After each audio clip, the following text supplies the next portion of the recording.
안녕하세요. 상식이 도의되는 지식스쿨 최 기자입니다. 2019년 7월 일본의 수출 규제로 촉발된 일본 제품 불매운동.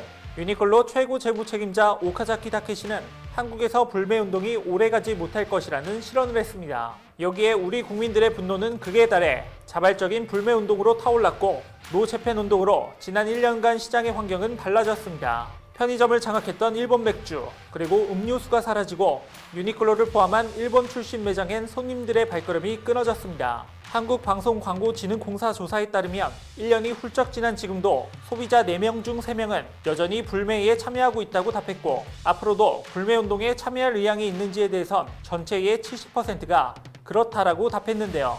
일본이 역사에 반성을 할 때까지 계속 이어질 듯한 일본 불매운동. 하지만 음습한 일본인들의 최근 거짓된 정보로 한국의 일본 불매운동을 후려치고 있다고 합니다. 대체 일본은 또 무슨 혐한 분위기를 내뿜으며 한국을 건드리려 하는 걸까요? 영상 시작 전 좋아요와 구독 부탁드립니다. 일본에서 보수 성향을 띠는 일간지 데일리 신초는 한국의 일본 불매에도 끄떡없는 일본 의식주 탑 브랜드를 소개했죠. 이 기사에서 유니클로 히트텍을 두고 히트텍은 이제 한국의 추위 대책에 빠뜨릴 수 없는 아이템이라고 언급했는데요. 가스보일러와 가스레인지를 주력으로 하는 린나이에 대해서도 어떤 열광적인 불매운동가라 해도 대체할 수 없다라는 표현을 썼습니다. 그러면서 1974년 한국에 진출한 린나이는 한국 바닥 난방시장에서 3위를 차지 중이고 가정용 가스레인지의 경우 50%에 가까운 점유율로 1위를 독주한다며 불매운동이 확산됐다고 해서 브랜드를 바꿀 수는 없을 것이라고 주장했습니다. 하지만 이 말은 심하게 왜곡됐습니다. 그 이유는 두 회사 모두 한국 시장에서 어려움을 겪고 있기 때문입니다. 특히 유니클로는 한국 시장에서 날개가 찢어진 채로 추락하고 있는데요. 현재 서울 강남점을 포함해 20여 곳의 매장을 폐점했고 2018년 국내 시장에 진출한 자매 브랜드 GU 판매도 중단된 상태입니다. 유니클로를 운영하는 패스트 리테일링의 해외 사업 부문 매출은 우리 돈 9조 1,900억 원으로 17.7%가 줄고 영업이익에 우리 돈 약 5,460억 원으로 63.8% 감소했습니다. 심지어 코로나19의 영향으로 매출과 이익은 더 줄어 한국과 미국을 중심으로 158억 엔, 우리 돈 1,700억 원의 손실을 기록했습니다. 또 국가별 실적은 밝히지 않았지만 국내 20여 곳의 매장이 판매 부진 등으로 폐점할 것을 고려해보면 한국에서 큰 적자를 면치 못할 것으로 보이는데요. 국내 다수 언론은 수백억대 적자를 예상하고 있습니다. 대체 불가라고 표현한 린나이 코리아 역시 지난해 매출액은 3,116억 원으로 전년 매출 3,605억 원 대비 13.6%가 줄었고 영업손실은 101억 원에 달했습니다. 게다가 가스보일러 시장에서는 경동나비엔과 귀뚜라미의 양강체제에 밀려 힘을 잃었고 가스레인지 시장에선 국산업체 SK매직이 2016년 린나이를 추월한 뒤 현재도 40%가 넘는 점유율로 1위를 지키고 있습니다. 그럼에도 현실을 부정하고 싶은지 일본 불매 때리기에는 지한파 언론인도 가세했습니다. 그로다가스 1호 전 산케이 신문 서울지국장은 지난 24일 칼럼에서 요즘 한국의 매장에서 아사히 맥주가 줄을 잇기 시작했다며 민관 공동의 반일 선동 열기가 식으면 사람들도 상식으로 돌아오기 시작한다. 국제화 시대의 반일 불매 운동은 부끄럽다고 주장했죠. 하지만 팩트체크를 하자면 아사히 맥주는 오히려 팔리지 않아 재고의 줄이 이어지고 있는데 대체 가당치 않은 저런 주장은 어느 근거에서 나온 걸까요? 국내에서 취급받는 일본 맥주의 실상은 이렇습니다. 한국농수산식품유통공사에 따르면 올해 1월에서 9월까지 맥주 수입액은 2억 1,998만 달러에서 1억 7,521만 달러로 20.4% 감소했습니다. 그중 일본으로부터 수입액은 3억 937만 달러에서 406만 달러로 무려 89.7%나 급감했죠. 여기서 일본 불매운동 이전 수입 맥주 시장 1위를 지켜온 아사히 맥주는 일본 맥주의 상징적인 브랜드가 되면서 가장 큰 타격을 입었는데요. 불매운동 영향으로 아사히 맥주를 판매하는 롯데아사히 주류의 지난해 매출은 623억 원으로 전년 대비 반토막 났습니다. 영업이익도 마이너스 197억 원으로 적자 전환했죠. 결국 불매운동 직격탄을 맞은 일본 맥주 수입업체들은 인력 감축을 진행했습니다.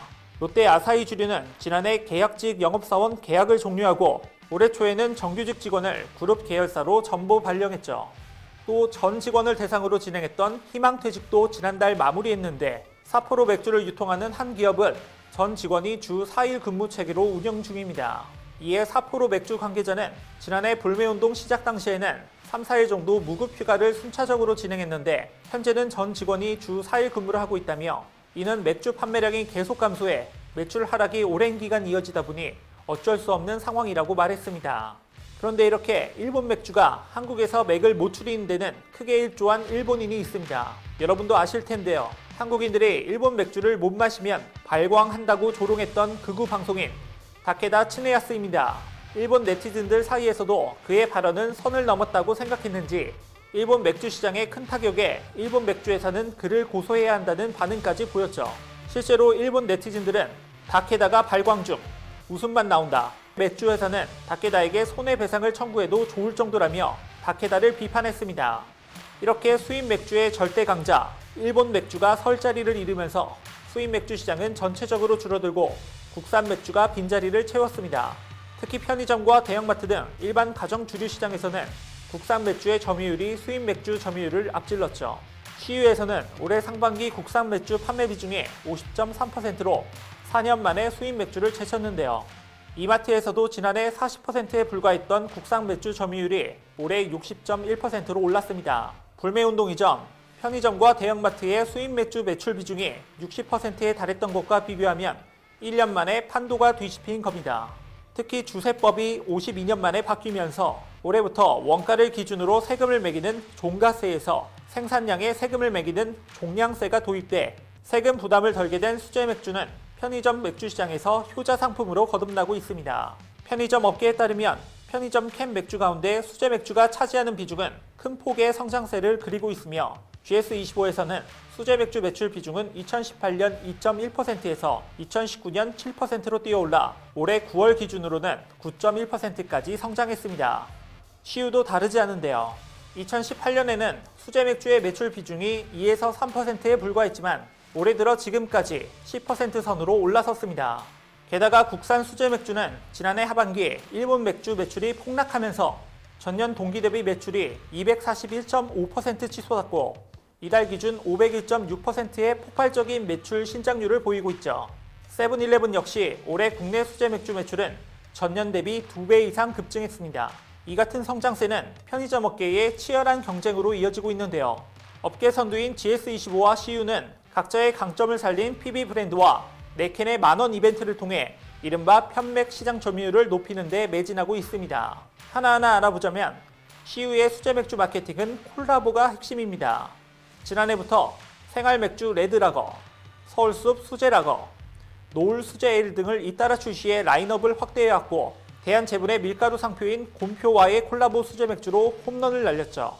특히 곰표 밀맥주는 출시 3일 만에 초도 생산 물량 10만 개가 완판됐고 일주일 만에 누적 판매량 30만 개, 2달 만에 60만 개를 각각 넘어서며 없어서 못 팔 정도입니다. 또 GS25는 랜드마크 수제 맥주 시리즈를 이어가고 있는데요.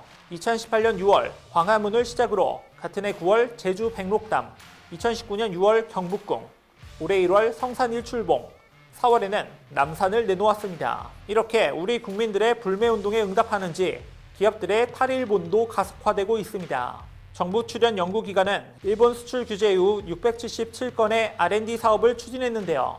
1조 원이 투입돼 화학연, 생기원, 재료연 등 15개 출연연이 R&D 사업을 펼쳤습니다. 이는 지난해 일본이 우리나라를 안보 우방 국가에서 빼면서 그들의 전략물자 리스트에 있는 1194개의 감시 품목에 대한 개발 허가를 받도록 한 것에 대한 대응이었습니다.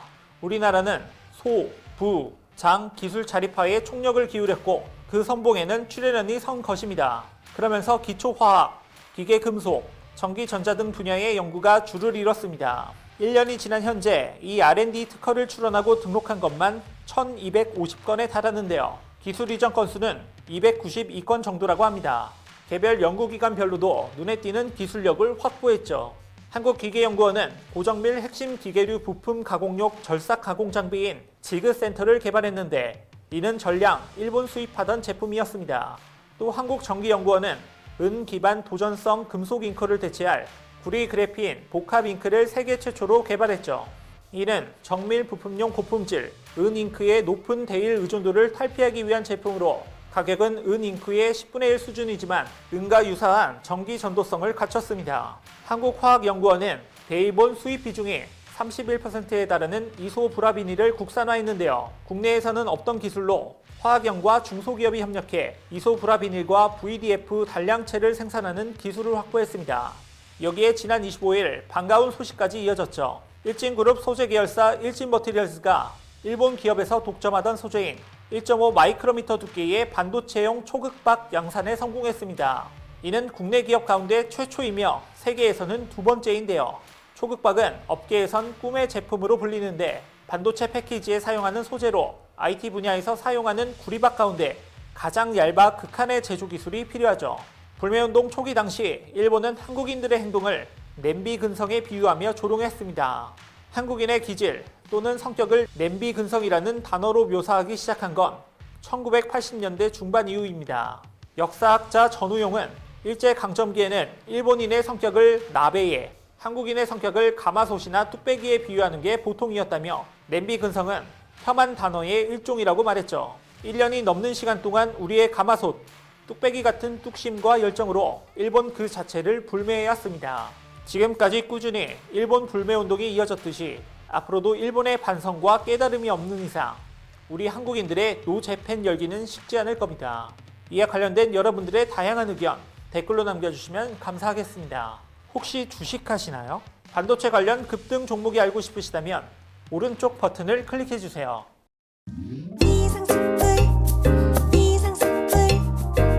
주식을 모르면 이상스쿨. 주식 모르니 이상스쿨.